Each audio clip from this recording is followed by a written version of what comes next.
আর একটা টপিক যেটা আসে সেটা হচ্ছে ডেল এইচ এর মান দেওয়া থাকবে। কি থাকবে? ডেল এইচ এর মান দেওয়া থাকবে, আমাদেরকে কিসের মান বের করতে হবে? বন্ধন শক্তির মান বের করতে হবে। ঠিক আছে, যেমন প্রশ্ন দিয়ে দিল কি যে মিথেনটা কি প্রাকৃতিক গ্যাসের প্রধান উপাদান, তাই না? মিথেন কি প্রাকৃতিক গ্যাসের প্রধান উপাদান, যেটা যানবাহনের জ্বালানি হিসেবে ব্যবহার করা হয়। এখন এটাকে যদি দহন করা না হয় তাহলে তার এ থেকে শক্তি উৎপন্ন হবে না, হবে?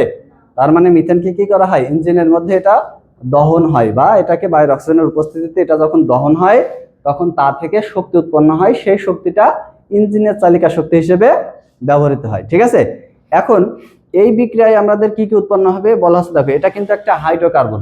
এই মিথেন কি একটা হাইড্রোকার্বন। হাইড্রোকার্বন মানে কার্বন এবং হাইড্রোজেন দ্বারা গঠিত যৌগ, যার ভিতরে কার্বন আর হাইড্রোজেন ছাড়া আর কিছুই থাকে না, সেই যৌগগুলোকে হাইড্রোকার্বন বলা হয়। শুধু মিথেন বলে না, এখানে যে হাইড্রোকার্বনই তুমি ব্যবহার করো না কেন, হাইড্রোকার্বনকে দহন করলে একই ধরনের উৎপাদ গঠিত হয়। সেক্ষেত্রে দেখা যাচ্ছে হাইড্রোকার্বনে কার্বন এবং হাইড্রোজেনের পরিমাণ অনুসারে উৎপাদের পরিমাণ কম বেশি হতে পারে, কিন্তু ভিন্ন ধরনের কোনো উৎপাদ গঠিত হয় না। সব হাইড্রোকার্বনকে দহন করলে একই ধরনের উৎপাদ গঠিত হয়। এখানে কি কি উৎপাদ গঠিত হবে? হাইড্রোকার্বনকে দহন করলে কার্বন ডাইঅক্সাইড গ্যাস আর জলীয় বাষ্প উৎপন্ন হবে। ঠিক আছে, প্লাস এখানে উৎপন্ন হয়ে আছে তাপ শক্তি। এখানে কি উৎপন্ন হয়? তাপ শক্তি উৎপন্ন হয়। এখন এই তাপ শক্তিটার পরিমাণ, এখানে যে তাপ শক্তিটা উৎপন্ন হয়, এখন বলা আছে দেখো সাপোজ তোমাকে এখানে একটা তাপ শক্তির মান দিয়ে দেওয়া হলো, এখানে যে পরিমাণ, এখানে কি তাপ শক্তি আমি লেখা হয়েছে? শুধু তাপ শক্তি লেখা হয়েছে, তার মানে তাপ শক্তি উৎপন্ন হবে, কিন্তু কি পরিমাণ তাপ শক্তি উৎপন্ন হয় এরকম একটা মান দেখা যাচ্ছে তোমার দেওয়া থাকলো। কেমন দেওয়া থাকলো? এই জায়গায় এটা না দিয়ে এখানে দেওয়া থাকলে এরকম যে ডেল এইচ সমান মাইনাস 652 কিলোজুল। ডেল এইচ সমান কত? Minus 652 kilojoule. এবার প্রশ্ন কি বলা হলো? বিক্রিয়ার সমীকরণ থেকে কার্বন ডাবল বন্ড অক্সিজেনের বন্ধন শক্তির মান হিসাব করো। ঠিক আছে, কি বলা আছে দেখো, বিক্রিয়ার সমীকরণ থেকে কার্বন ডাবল বন্ড অক্সিজেনের বন্ধন শক্তির মান হিসাব করো। এর আগে যেটা ছিল সেটা হচ্ছে ডেল এইচ এর মান নির্ণয়, আর এবার বলা হয়েছে কি ডেল এইচ এর মান দেওয়া আছে, আমাকে কার্বন ডাবল বন্ড অক্সিজেনের বন্ধন শক্তির মান হিসাব করতে হবে। ঠিক আছে, আচ্ছা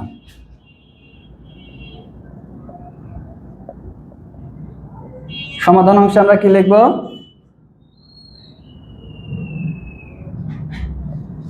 সমতাকৃত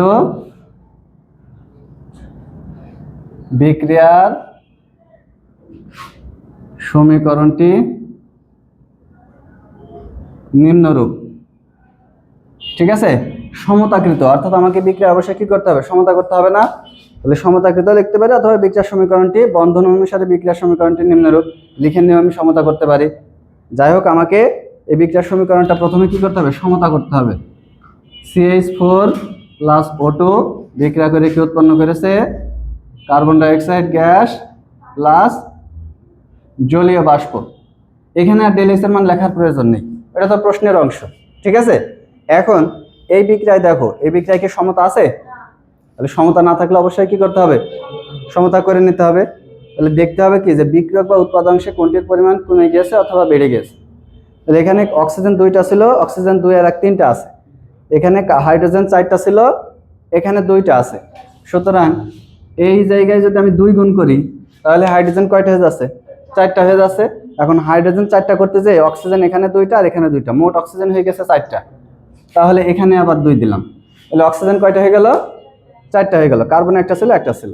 তার মানে কি বিক্রিয়ায় সমতা হয়ে গেছে, তাই না? এখন সমতা হয়ে গেছে, সুতরাং এখন আমাদেরকে কি করতে হবে? এই সমীকরণটাতে বন্ধন অনুসারে এদেরকে ভাঙতে হবে, তারপরে সেখান থেকে মান হিসাব করতে হবে। ঠিক আছে, আচ্ছা, বা এটাকে আমরা কি লিখতে পারি? এখন বলা আছে দেখো, এখানে আমরা পঞ্চম অধ্যায়ে যখন যোজনী পড়েছিলাম মনে আছে, যে কোনো মৌলের একটি পরমাণু যত সংখ্যক হাইড্রোজেন অথবা ক্লোরিন পরমাণুর সাথে যুক্ত হতে পারে সেই সংখ্যাকে ওই মৌলের যোজনী বা যোজ্যতা বলে। এখানে কার্বন একটা পরমাণু কয়টা হাইড্রোজেনের সাথে যুক্ত আছে? তার মানে কার্বন এখানে কত যোজনী ব্যবহার করেছে? 4 যোজনী ব্যবহার করেছে। এখন বলা আছে দেখো কার্বন এমন একটা পরমাণু যার সর্বোচ্চ যোজনী হচ্ছে 4। এছাড়া কার্বন 2 যোজনীও ব্যবহার করে, তবে কার্বনের সর্বোচ্চ যোজনী 4 এবং এই 4 যোজনী কার্বন 4 ভাবে ব্যবহার করে। এই 4 যোজনী কার্বন কয় ভাবে ব্যবহার করে? 4 ভাবে। কিভাবে বলা আছে দেখো, কার্বন তার 4টা যোজনীকে 4টা একক হাত হিসেবে ব্যবহার করতে পারে। কার্বন তার 4 যোজনীকে 2টা ডাবল বন্ড বা দ্বিগুণ হাত বিশিষ্ট আকারে ব্যবহার করতে পারে। কার্বন তার 4টা হাতের মধ্যে 2টা সিঙ্গেল বন্ড এবং একটা ডাবল বন্ড হিসেবে ব্যবহার করতে পারে, অথবা একটা ট্রিপল বন্ড এবং একটা সিঙ্গেল বন্ড। এখন কিভাবে কার্বন তার এই হাত সংখ্যা ব্যবহার করবে সেটা নির্ভর করবে যে কার্বন কার সাথে যুক্ত হয়েছে, তার হাত কয়টা আছে। তাহলে কার্বন তার এই 4টা হাত কিভাবে ব্যবহার করবে সেটা নির্ভর করবে যে কার্বন কার সাথে যুক্ত হচ্ছে, তার হাত কয়টা আছে। এই বুঝেছো বিষয়টা? এখন বলা আছে দেখো, কার্বন কার সাথে যুক্ত হয়েছে? এখন হাইড্রোজেনের কি এক হাত ছাড়া আছে? সুতরাং কার্বনকে হাইড্রোজেনের সাথে যুক্ত হলে কয় হাত দ্বারা যুক্ত হতে হবে? এই কারণে যেহেতু 4টা হাতের সাথে 4টা হাইড্রোজেনের সাথে যুক্ত আছে, তার মানে কার্বন তার 4টা হাত দ্বারা 4টা হাইড্রোজেনের সাথে যুক্ত হবে। বিষয়টা কি বুঝতে পেরেছো? আচ্ছা, এখানে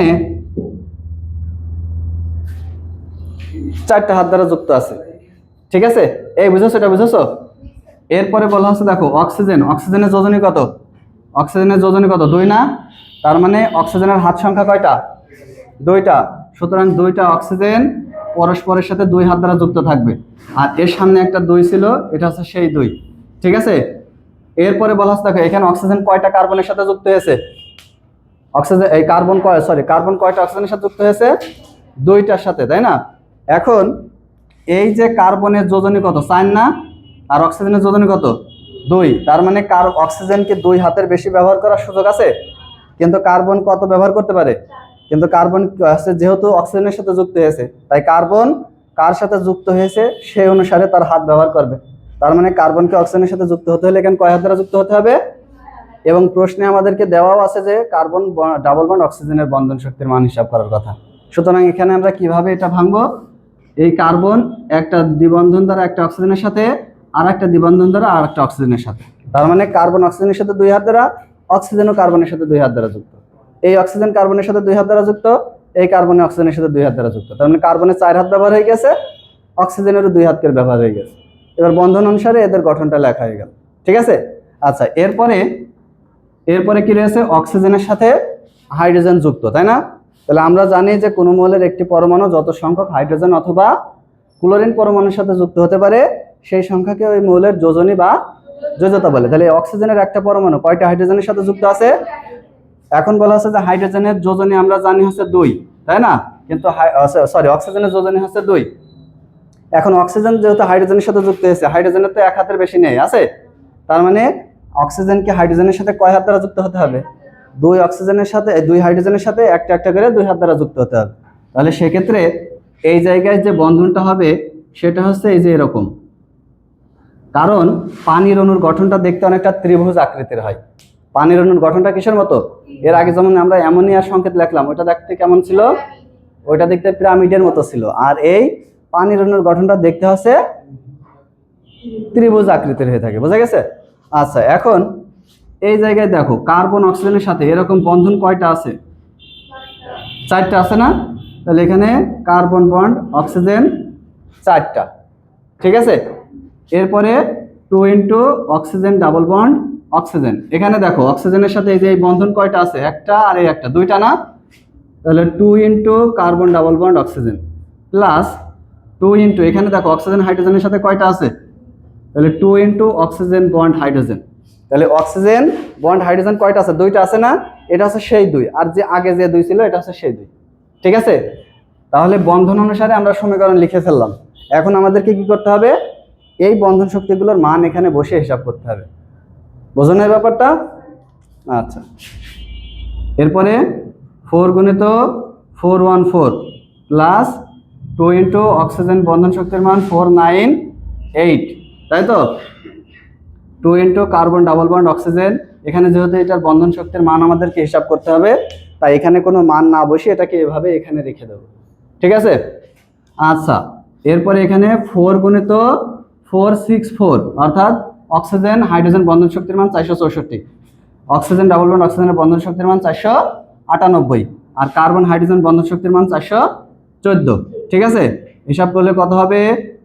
1656 প্লাস 996, এখানে 2 into carbon double bond oxygen plus এখানে 1856। ঠিক আছে? তাহলে প্রশ্ন মতে ডেল এইচ সমান B1 মাইনাস B2। এখন এই ডেল এইচ এর মান প্রশ্নে কি দেওয়া আছে না? তাহলে এই জায়গায় আমরা মান বসাই দেবো 652 ইকুয়াল টু 16।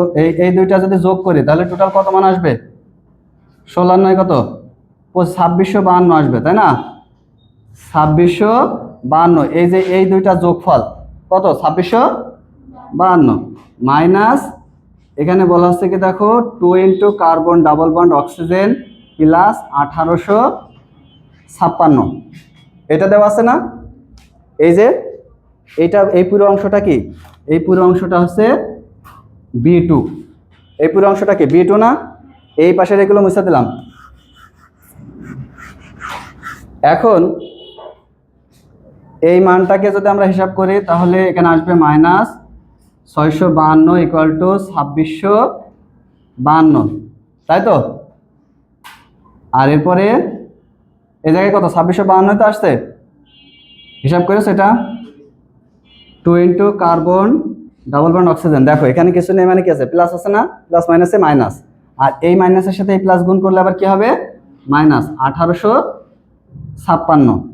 এটা আমরা উপরের দিকে চলে যাই। এরপরে এখানে দেখো এই যে 2652 থেকে যদি 1856 বাদ দিই তাহলে কত আসবে?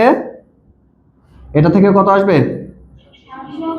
796। তাহলে এখানে থাকছে 796 minus 2 into carbon double bond oxygen. ঠিক আছে? এখন এটা যদি এই পাশে নিয়ে চলে আসি 2 into carbon double bond oxygen, তাহলে মাইনাসটা প্লাস হয়ে গেল। আর এই 796 সাথে মাইনাস 652 যোগ করলে 652 মাইনাস ছিল, এই পাশে যে প্লাস হয়ে যাচ্ছে, তাই না? তাহলে কি থাকছে? 2 into carbon double bond oxygen 1448, বা carbon double bond oxygen equal to 1448 ভাগ 2। অতএব কার্বন ডাবল বন্ড অক্সিজেনের মান 724 কিলোজুল পার মোল। এই আছে অ্যান্সার। বোঝো না এই ব্যাপারটা? ঠিক আছে? তাহলে কি কঠিন?